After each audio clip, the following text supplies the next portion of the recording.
right, we're gonna go live, and we are live. We're live on Instagram. Hello, Instagram. Bear with us. Hopefully, everybody is staying safe and healthy and happy, and you are guys with your families. And now we're live on Facebook. Hello, Facebook, and hello, Katie. That you can see if you guys are watching us on Hummingbird Academy today page on Facebook, then you can see us live and you can see my guest, my amazing guest here. If you're watching us on Instagram, hi guys, thank you so much for stopping by. We are going to have an amazing conversation around creativity today on Dream Big with Zhanna, inspiring you to reignite, refire, and refuel your life. Stay with us because the conversation with my amazing guest today is, like I said, is around creativity. It's around how you can bring your creative gifts to the world and get them off the ground. Katie is a specialist in that. But before we're gonna deep dive into, or have a deep dive into, this creativity conversation, let me say just a few words about my guest today. Katie Curtin is a modern Renaissance woman, creative mentor and coach, best-selling author of The Happy Well-Fed Artist: How to Get Your Creative Projects Off the Ground and Into the World. Katie has worked for over 30 years as a professional theater artist, and facilitated hundreds of workshops in mask, puppetry, and the creative arts across Canada and internationally. She is the founder and host of the online Creativity Café, which features events and interviews with artists, innovators, and activists. Katie had her first and only child right before she turned 46 and currently spends her time between Canada and Mexico. So, Katie, welcome to the show. So glad to be with you. Thank you. I'm just delighted to be with you. Me too, me Thank too. you. So, guys, I know on Facebook the sound is great. I want to check with everybody on Instagram. Can you please write in the comment? Can you hear us? Especially, you can probably hear me. How about the sound? You cannot see Katie, but can you hear her well? That would be fantastic. It would help us to navigate through the technology that we so depend on nowadays, right, Katie? Oh, for sure. Even more so. For sure. All right. So, are you joining us right now from Mexico or from Canada? From Mexico right now. Well, how is the weather? Oh, pretty nice here. Not too hot, not too cold where I am. I'm in the mountains, so it's lovely. That's that's beautiful. Katie, well, the first question that I have for all the guests, since the program is about dreaming big, what is your big dream? Or maybe you have more than one, and what are your big dreams? And it could be professional, personal, or dreams for you, for your family, for the world, any direction you want to go with that. Great. Well, I always have lots of dreams for myself. And right in the next period, I'm very interested in publishing some more books, and I'm actually working on writing them. But what really is concerning me right now is the world. I like my little dreams, however big they are small in comparison with what is needed right now. And I think that's being accentuated by the pandemic, and also so much of what's happening with the world and with our planet, with climate change, with the horrifying fires, for example, in California on a very, very regular basis. And of course, floods elsewhere, etc. So I think I keep asking, how can I serve more in terms of the world? What can I do? knowing the situation that we're in, how can I have more impact? How can we go towards a more sustainable uh, systems and more beautiful? Like I really, my big dream is creativity gone wild.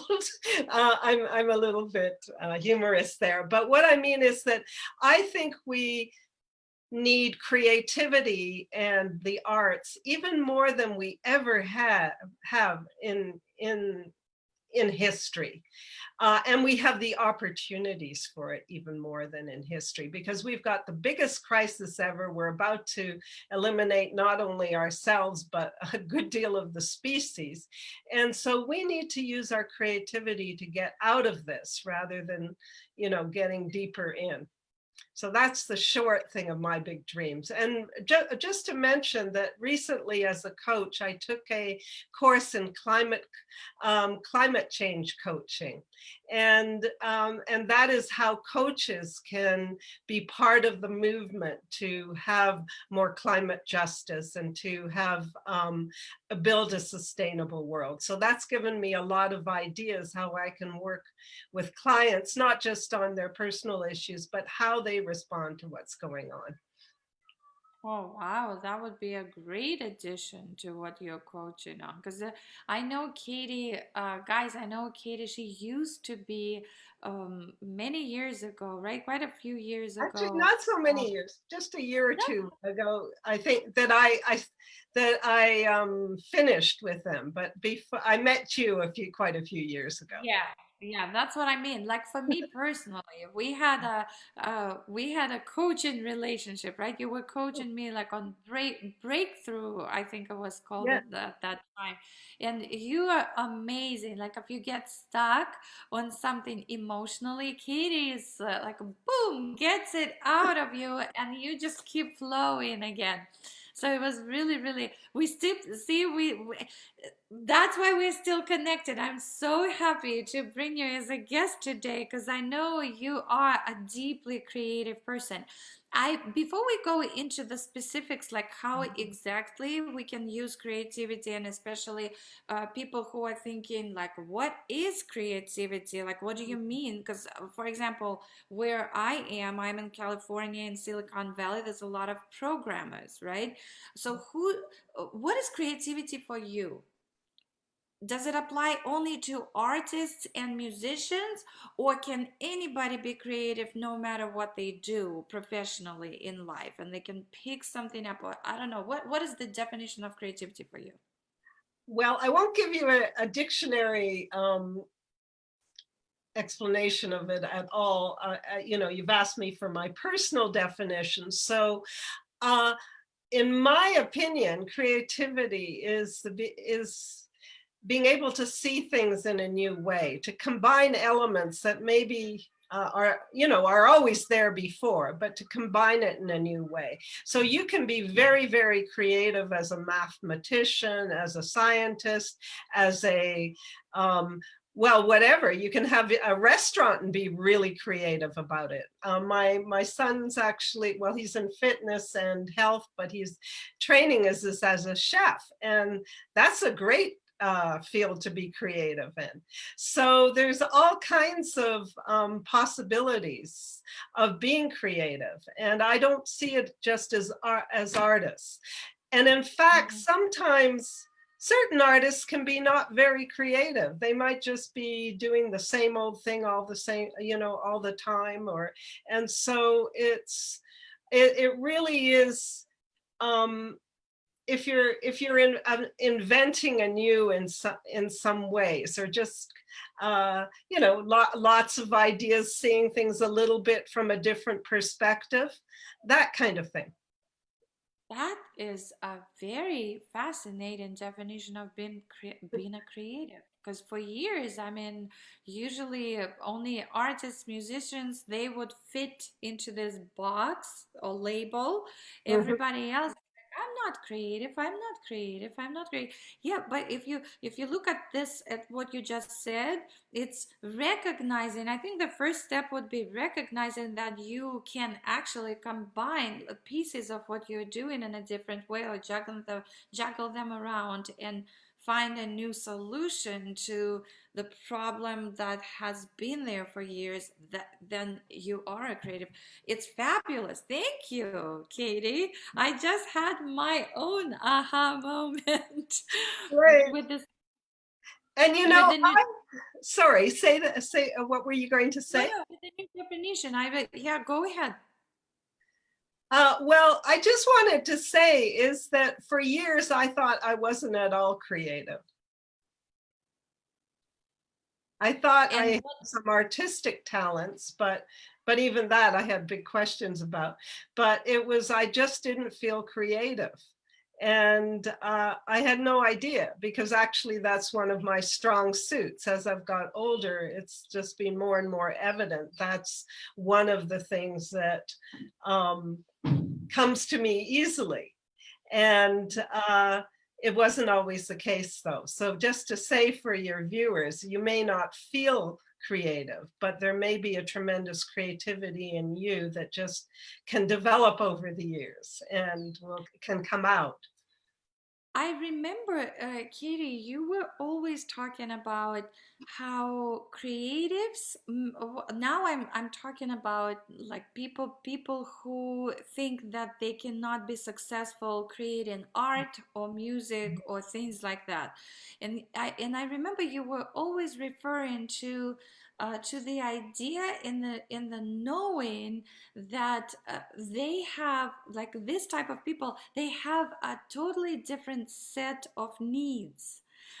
Could you speak a little bit about it? Because these are the people you work with, and you help them to get their work out right into the word without feeling shy or incompetent, or like what are the needs that they are they are in need of? Like, Mm. what needs they have that have to be met, and you Um, help them. right. So I work with both artists and healers and social change makers. So it's a bit of a range. Um, but first of all, they need to know that they can be themselves totally. And the more they are themselves, the better. And that can help them in their business or their practice or their art. And so just that, and this sounds really trite, oh, just be yourself, because it's the hardest thing to do, because we've had so much conditioning that we're not enough, that we have to be different, that we have to copy this person or that. So I think the ability to truly accept yourself and your gifts, which is a process, it's a journey of discovery, is really important, and everybody needs to do. And in fact, we continually need to do it, because, like, with the pandemic, it was like, for me, well, holy, resist swearing.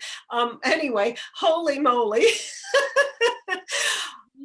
What is going on here? This is a huge change. What's going to happen in the world? There's loads of, economically, it's a disaster for so many countries. It's a disaster for so many people. And at the same time, and health-wise, there's tens of thousands dying. So how do we respond to this? How do we be ourselves and offer our gifts in different contexts? And for me, it was kind of like, well, how do I reinvent myself in a certain way to respond to what's here now, and not like just recycle the old stuff, which Mm. some people do. I mean, in the sense, oh, nothing really has happened, it's all a big opportunity, where, I mean, there's sometimes in the coaching world and in the online marketing world, I think, and even with the spiritual people, definitely, to kind of gloss over the suffering and the and the problems, the depth of the problems. And I don't think I think we should be optimistic and we should be happy and, all those things. But I also think we should take in the pain, take in the suffering, allow ourselves to grieve around the things that have happened. I mean, and at the same time, that gives us the space to move forward on a real basis, as opposed to, yeah, everything's the same, and that is not, it's not the same. Or, or it's a new normal, but it's almost like the old normal. So anyway, that's just a few thoughts on the So current situation. as a response to pandemic, could you tell a little bit more about several things? First of all, I really liked your video that you created. It's called Pandemic Blues. You guys can check it out on YouTube. We can post the link underneath the video. Could you speak about that? And also about your Creativity Cafe, which is great. There is another thing, I mean, three things, and you can pick the order in which you want to move through that, because you're like flowing with creativity. What Katie also did, she created a 30-day write a poem challenge in her on her Facebook group, I believe, right? Or was it in the Yeah, creativity? it was in my Creativity Cafe group, Facebook group. And actually, I was part of a business kind of video challenge by Lou Bortone. He usually does it twice a year, and they're fun. And the last time I had done it around something that was related to my coaching practice.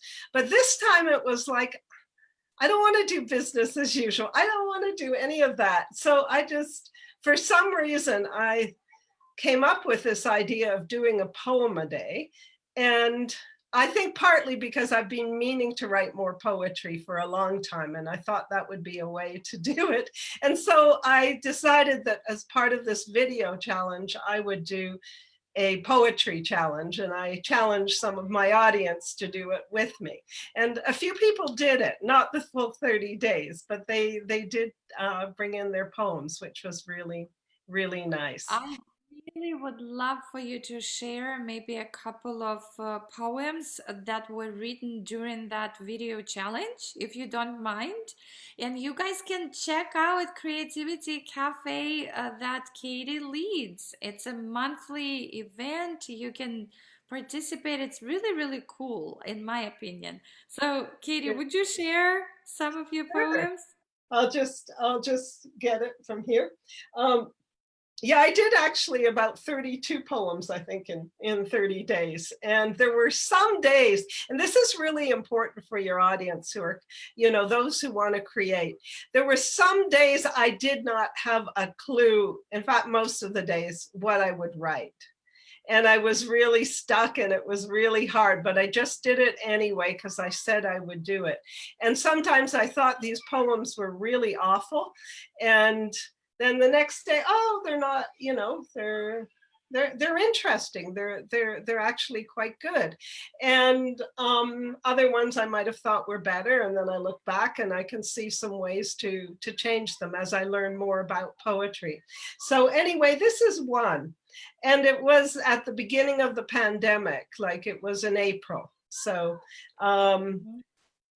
and so the first days of I've been inside, well, I've been out too, but mostly I've been in my place since the end of March. So this is called A Split Second in Eternity's Calendar.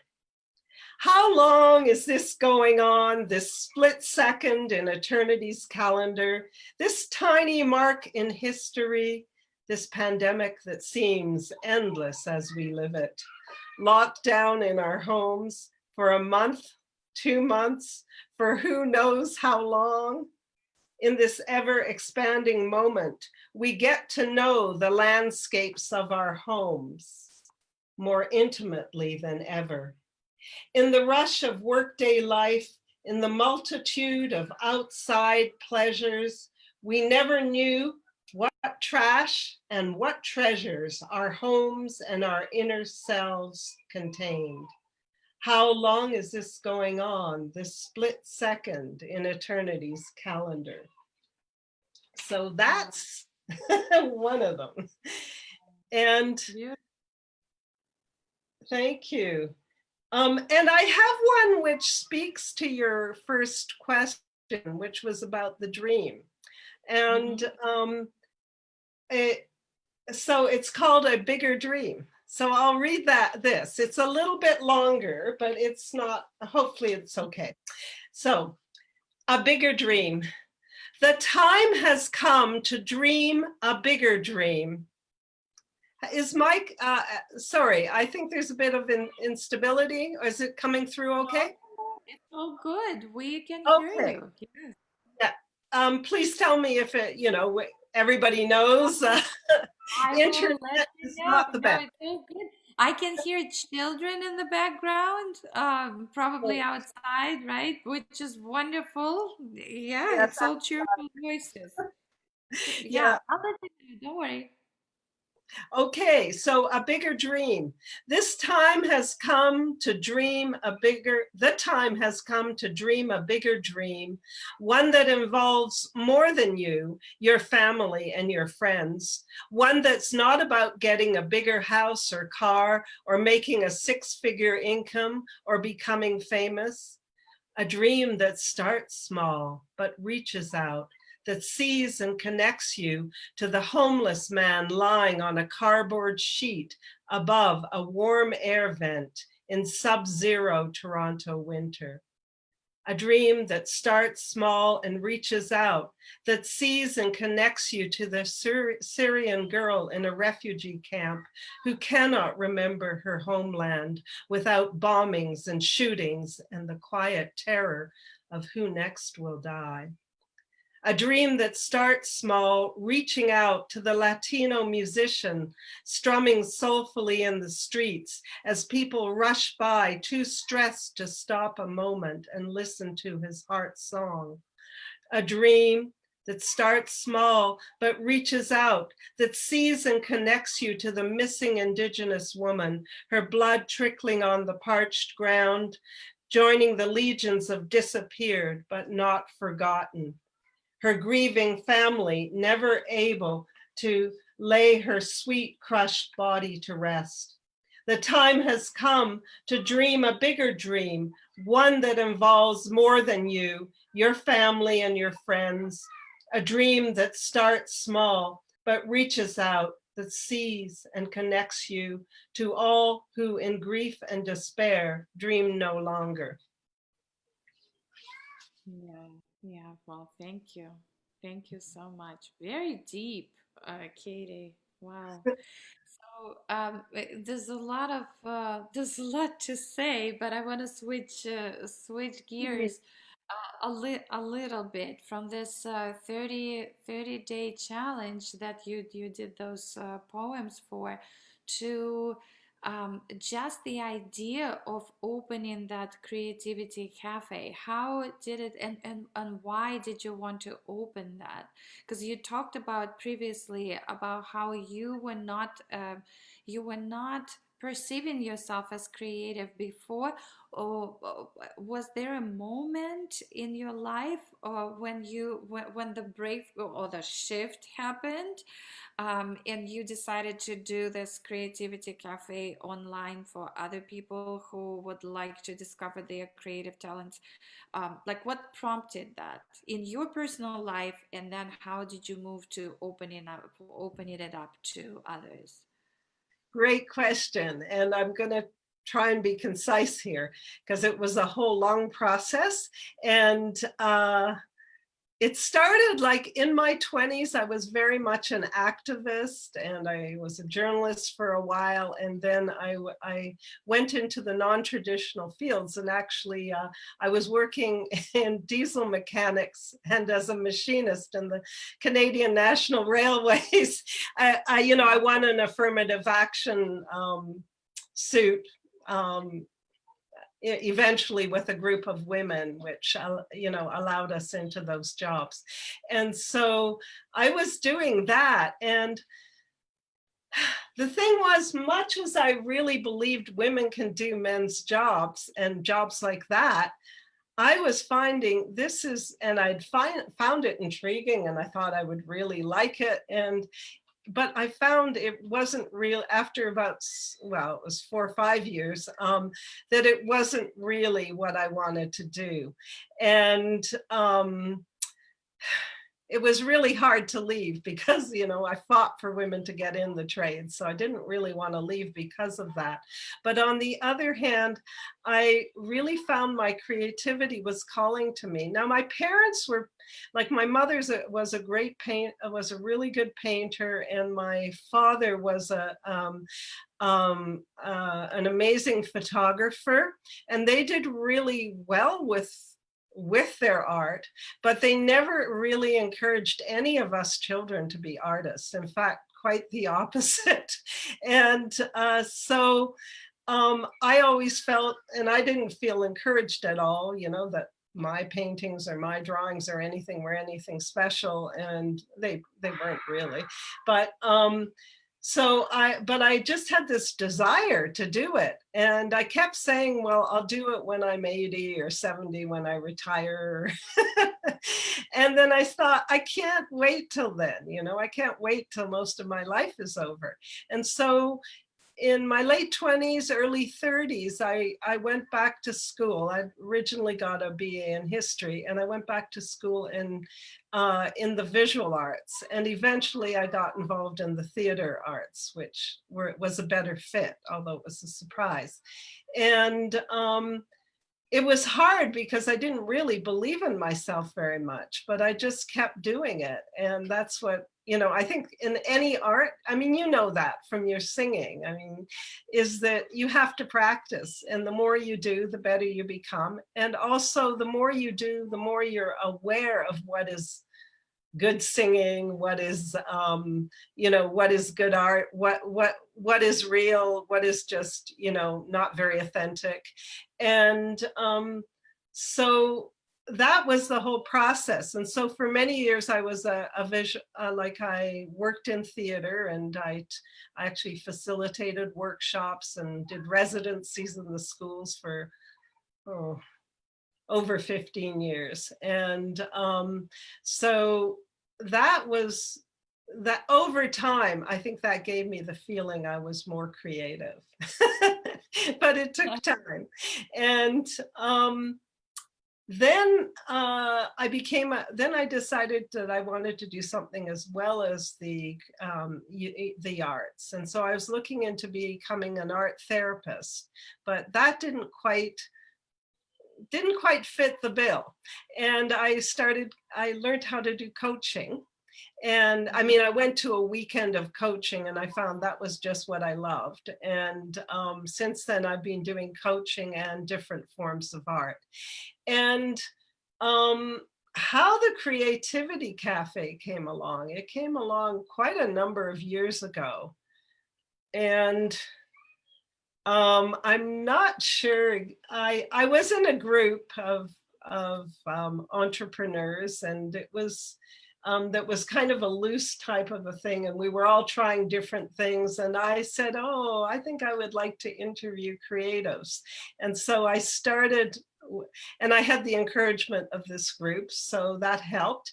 And so I started interviewing creatives and innovators. And then I did that every month for quite a few years. And then I started working on some of my books and working on other projects. And so I've become a little less industrious about doing my interviews, although I have a whole string of them I want to do in a little while. But I've been doing open mic nights, on the virtual open mic nights, in the last little while. And that just was an idea I had in January, that it'd be nice to be able to do an open mic when, you know, sometimes here when I'm in Mexico, as opposed to when I'm in Toronto, I don't have a place to really try out things creatively. So So I thought it'd be fun, and it's been very interesting. So Yeah. Why do you think? Thank you so much for sharing your story. Some pieces of it I'm hearing for the first time, so it's really, really fascinating to get to know you even deeper on a deeper level, Katie. What I was gonna ask you is, why do we need art? Because during the pandemic, just like you said, we can see that more and more people and more just coming out of the bushes, tapping into their creativity. Artists and musicians are answering toward what's happening in a beautiful way, finding innovative ways to bring their art online, right, in different forms. So why do we need, I think it's a great question to answer, especially now, because I've been thinking about it also. Because you know how the value of art before pandemic was not on the forefront of people, like, oh, let's go to a museum to see some paintings when we have time, right? Like it's like leisure activity. But during pandemic, if we didn't, this is the question I asked myself, if we didn't have art, music, or any other creative outlets for people, what would we have instead? And that was the question that I was pondering. But what is your, like, why do you think we need art? yeah, I totally agree with you about the pandemic highlighting the need for art, because we're going a little crazy, just enclosed in, in our homes or apartments or whatever. And the having the access to the arts is something that makes life worth living.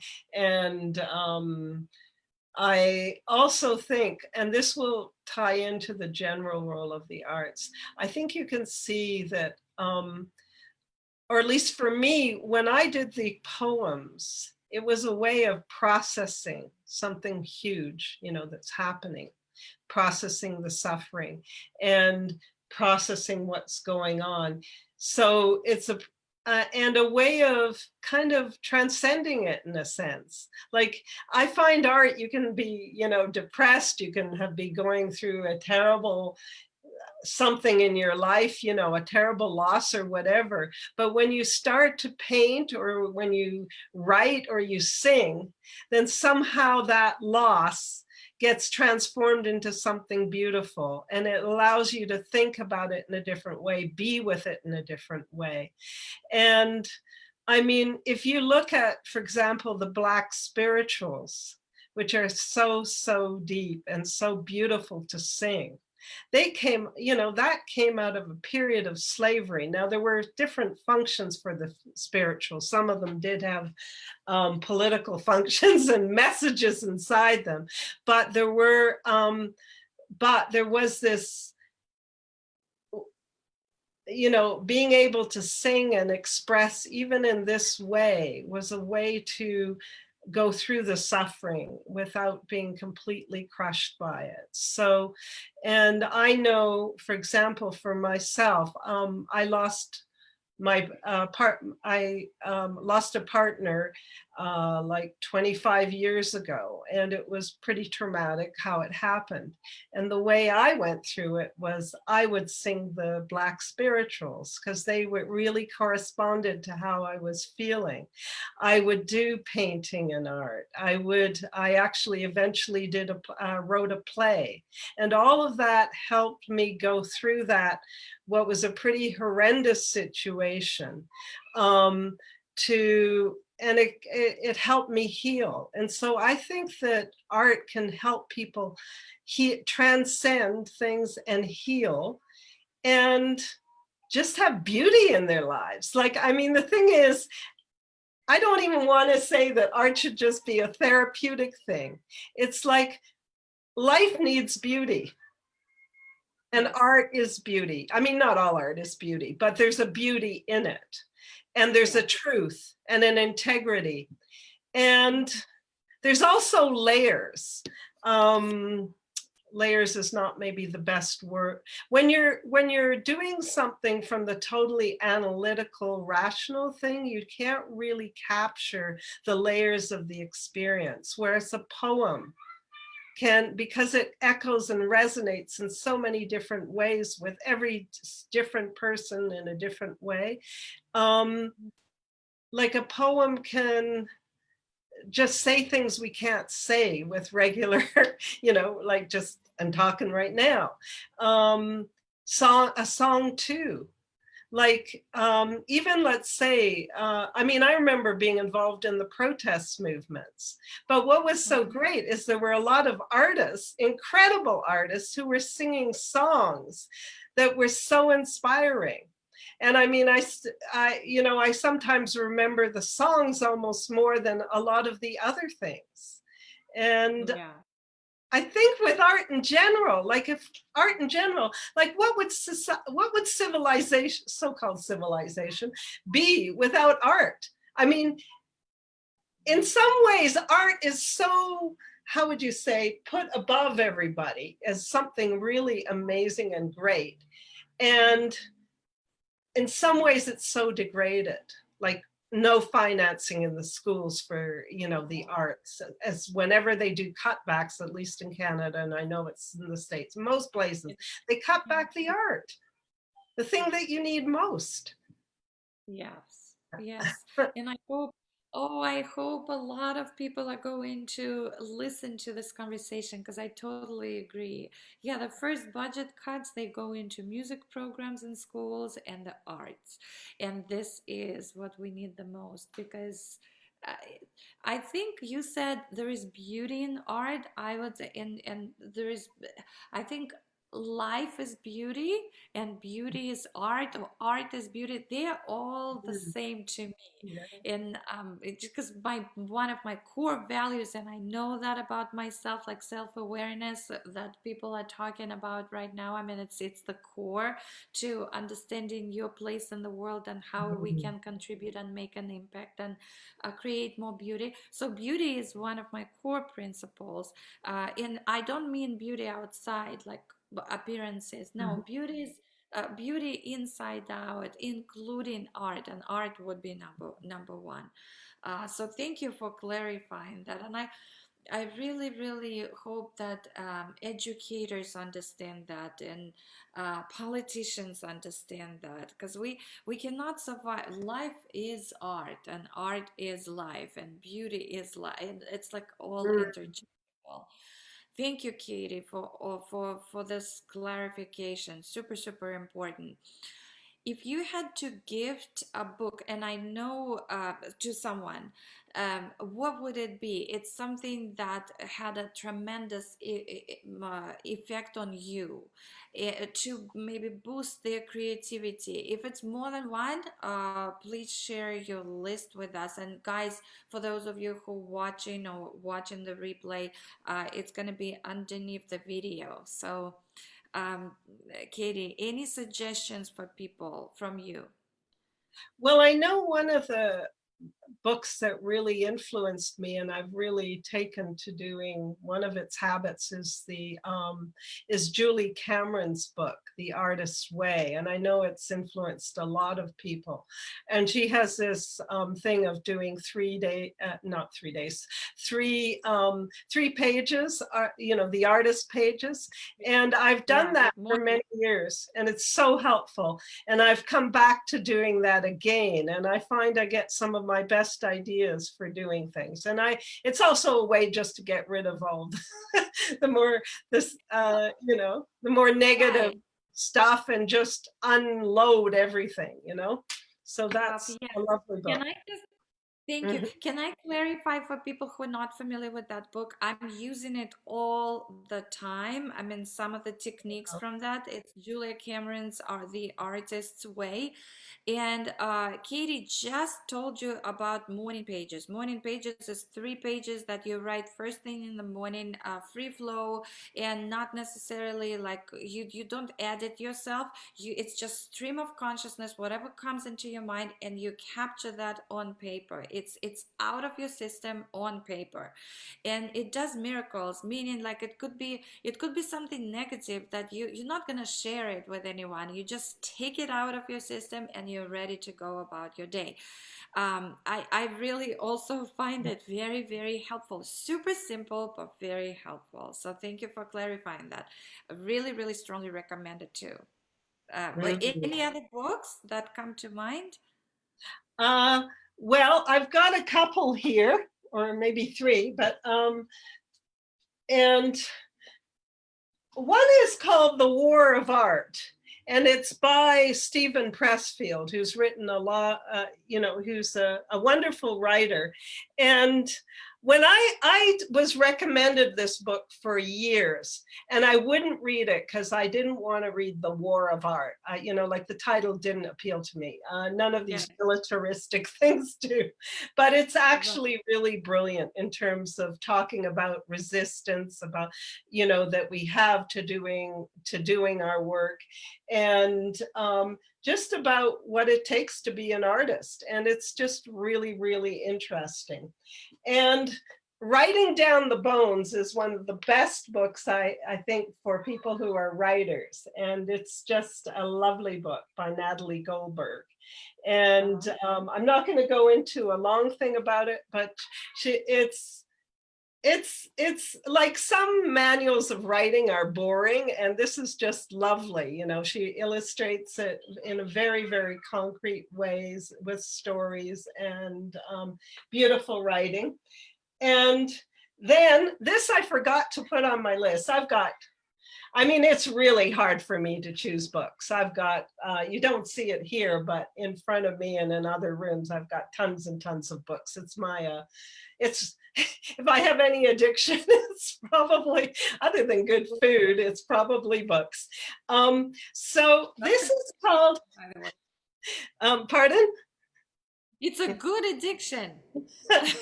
Up to a point, because it's one of those things where actually I'm very much a visionary and somebody who loves ideas. So for me, book reading is great, but I also have to be sure that I do practical things out in the world. And, that's what I need to balance it with.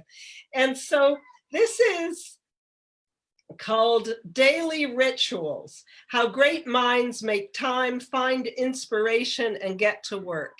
And it's about all these different artists in history and their working habits, and a little bit of their other stuff. But it's basically what kinds of schedules they had, how much work they got on their art done in a day usually, and just how they functioned. And it's fascinating. And why it's fascinating, and this is really important for all your viewers and for everybody, is that everybody's different. Everybody is different. Everybody is different. There's no model of an artist. It's not the black beret or the black, whatever, and tattoos or whatever it is today. There's no model of an artist that's, there's so much difference. There's people who work really early in the morning and get their work done then because they're morning people. I'm a morning person. There's people who just wake up at night and they're really, really creative. There's people who may work 1 or 2 hours and become great artists, 1 or 2 hours a day. And then there's ones that just work all day, every day. And there's people who have full-time other jobs. There's people who are fully dedicated to their art. It doesn't, because you're not a full-time artist does not mean you are not an artist. There have been some incredible artists throughout history who did not do their art full-time. In fact, Philip Glass, who is a composer of modern music, and you probably know more about him than I do, but he was a plumber. And he was still doing his amazing work, like it was being performed everywhere. And I think was doing plumbing one day, and this art critic saw him and said, "What are you doing? How come you're doing this?" And it was like, I like doing it, you know, it's sort of like it's a balance sometimes. And Yes. yeah, so just to say to everybody, except like, don't go into this thing about whether you are a real artist or not, just do the work. And whenever you can, and whenever it gives you joy. And when it Okay. doesn't give you joy, sometimes, Yeah. because you have to, you know, sometimes you just don't feel like it. There's resistance and you just do it. I forget who said it. Nothing works until you do. I think maybe it's Julia Cameron said it. Oh, I'm not I don't sure. remember. I'm not sure, but Yeah. nothing works until you do is very to the point, very concise, and just go and be creative. Oh my goodness. Thank you so much, Katie. Guys, I just can't get enough of you. It's so listening to you is music to my heart. And I got so many revelations, especially on the definition of what creativity is and who is really a creative. So, guys, I just want to say thank you to Katie on behalf of everybody, and thank you personally. I really, really admire the work you do in the world, how you show up, and your authenticity, and so much heart that you put in whatever you're doing, writing a book, writing a poem, interviewing people, or just having a conversation. It's just beautiful. Thank you so much for your big, big, big heart, Katie. And you guys have been with us watching Dream Big with Zhanna, inspiring you to reignite, refire, refuel, and refuel your life. And today we were speaking with the amazing Katie Curtin. But before we end up the show, Katie, two things. Number one, how can people find you on social media or outside the social media? It's number one.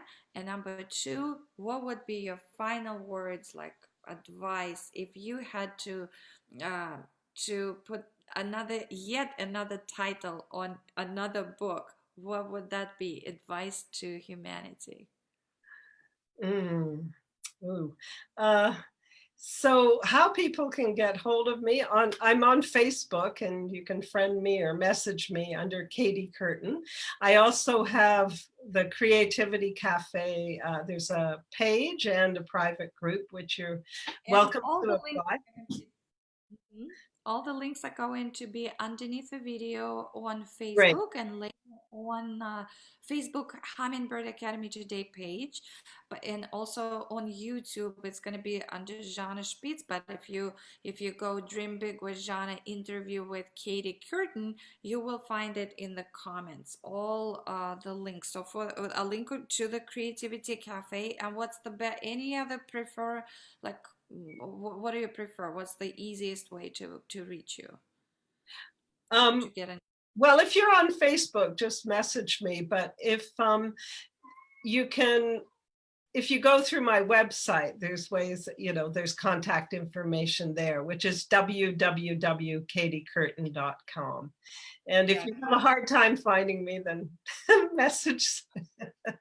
Yeah, or Yeah, message. Yes, it's Katie Curtin, so it's KATIECURTIN.com. So you exactly. guys, pretty easy. You are everywhere, right? Well, And any I, title or any advice, Katie, for our viewers and listeners? well, I had two thoughts there. One thing that I'm discovering late in life, or I always knew, but which has been very hard for me, is to actually make things habits. And that includes your creativity. And it means by starting small, it can be just 5 minutes a day or 10 minutes a day. And I wish I had cultivated habits on a more regular basis a longer time in my life. because I'm more of a projects person, so I get excited around projects and get all my adrenaline up. But I'm also now seeing that slow and steady and just putting in the work on a steady basis is really important. And I'm sure as a musician, you know that. You know, you can't do it without that. So that's one thing I would advise. And the second thing that I just wanted to say, and it's a question I've had, and it's a question I'm actually coaching people on now, is how can you 10 times your impact? And so you can contribute to what's going on, not just through your very own talents. Like everybody, you know, we're in a crisis, but everybody has different gifts to give. Being a certain kind of activist is not required. It's, you know, we're all required to give in a different way. So what is the way that you can give to the world in the, you know, that will have the most impact using what you're great at? And with that, how can you do that without burning out? How can you do that, just as we're talking about sustainability of the planet, how can you do it in a sustainable way for you, taking less time and less energy? Because we can do it. It's just, again, it's thinking creatively. What is the thing that is your biggest talent? And what is the way you can use it that's going to have the most effect? So that's a question for people to be with. Absolutely. Thank you so much for that question. We are all, including me, we're going to sit with that, stay with that question, because usually the answer is in the question. That's what I learned. Mm. Just ask more questions and the answers are right there. You just stay still and listen, and they're coming right at you or inside of you at the perfect timing. And it's just a perfect unfolding. Thank you so much for all the wisdom that you've shared with us today, Katie. And guys, just like Katie said, stay creative and stay with the question that Katie just shared with us. And be well and safe until next time. Bye. Mm. Thank you, Katie. Thank you. That was delightful.